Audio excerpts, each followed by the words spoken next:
Bonjour à toutes et à tous et bienvenue sur Scotch Universe. Aujourd'hui on se retrouve pour le premier épisode des méchants oubliés. Donc il va y avoir une vidéo par semaine pendant tout l'été. Donc ces vidéos vont être faites à l'avance, comme ça permettra d'avoir un petit peu de vacances. Ce concept de vidéo a été trouvé par moi et sur une idée originale de Toyo. Elle se reconnaîtra, donc un tonnerre d'applaudissements. Ok, stop. Encore. Stop. Encore. Stop. Stop. Bonne vidéo.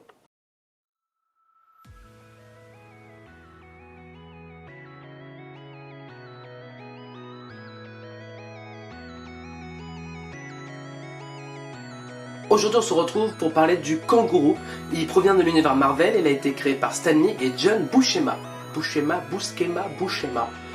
Voilà, il est apparu pour la première fois dans The Amazing Spider-Man numéro 81 de 1970. Le kangourou, de son vrai nom Frank Oliver, est un boxeur australien. Alors il a vécu en Australie, bien évidemment, il est né là-bas, sauf que malheureusement il a été banni parce qu'il était d'une extrême violence lors de ses combats de boxe. Il a ensuite immigré aux États-Unis où il a décidé d'aller dans le crime, tout simplement. Voilà, dans le crime. Et il conduisait notamment un véhicule blindé, donc il conduisait uniquement le véhicule blindé pour faire ses crimes, genre braquage de banque, vol à la sauvette, carjacking, etc. Il fait sa première rencontre avec Spider-Man lorsqu'il va essayer de voler une particule expérimentale dans un labo, donc Spider-Man l'arrête bien évidemment et il part en prison. Par la suite, il sort de prison, il devient malheureusement SDF et il se fait approcher par John Harrow, qui lui propose de le modifier génétiquement, comme un kangourou, s'il promettait de tuer Spider-Man. Donc il a dit, bah ouais, vas-y, modifie-moi, vas-y, comme ça je vais tuer Spider-Man.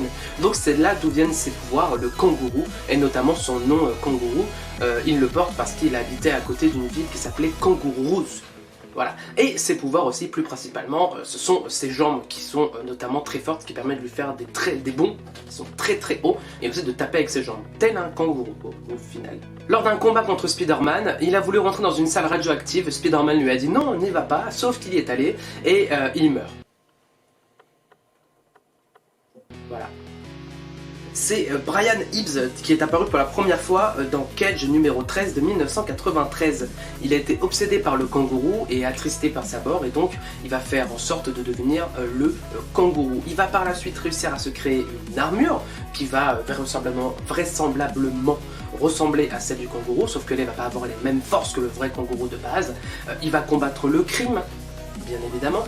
Il va aussi se battre contre Spider-Man, bien évidemment. Il va aussi devenir un joueur de baseball sous le nom de Billy Bob Jenkins et lorsqu'il va se faire découvrir, parce qu'entre deux il a été en prison et tout ça, le deuxième kangourou, il va se faire bannir tout simplement et donc il va aller dans une prison qui s'appelle la Cage. Il va s'entraîner tellement fort qu'il va de lui-même se modifier génétiquement et en fait il va devenir plus grand, plus balèze, mais malheureusement il va devenir beaucoup plus idiot. Voilà, en espérant que la vidéo sur le kangourou vous a plu. Si il vous manque quelques informations, n'hésitez pas à me mettre dans les commentaires, oui il manque ça, ou posez-moi des questions tout simplement. Vous pouvez me rejoindre sur les réseaux sociaux, je serai en vacances quand ces vidéos sortiront, mais vous inquiétez pas, de toute façon je réponds à tout. Voilà, donc pas de problème. Restez connectés sur la toile parce qu'il va y avoir d'autres vidéos pendant tout l'été, donc une semaine. Donc il va y avoir au final, je crois 15 ou 16 vidéos sur les méchants oubliés. Et ce sera très certainement par la suite une autre session qui arrivera l'été d'après. Voilà, des bisous, à plus.